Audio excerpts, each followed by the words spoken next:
2026-এ দাঁড়িয়ে ইতিহাসে ফিরে যেতে হলে অবশ্যই তোমরা এই লোকেশনটিতে একবার ঘুরে যেও। ইতিহাসের অধ্যায়ে ফিরে যেতে মাত্র 20 টাকার টিকিট কেটে পৌঁছে গিয়েছিলাম স্মরণিকা জংশন, যেখানে হারিয়ে যাওয়া এক সভ্যতার ছাপ আজও কিছুটা সংগ্রহ করে রাখা আছে।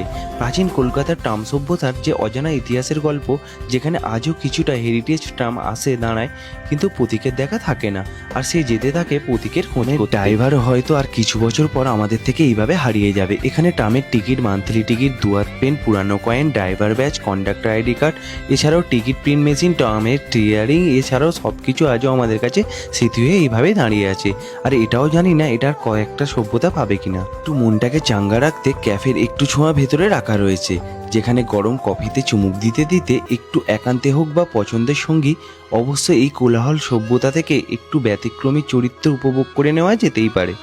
আর অনেকটা সময় হয়ে গেছে, এবারে আমার ফেরার পালা। লোকেশনটা জানার জন্য নিচে কমেন্ট বক্সে কমেন্ট করো। এতেই তোমার স্মরণিকা জংশন।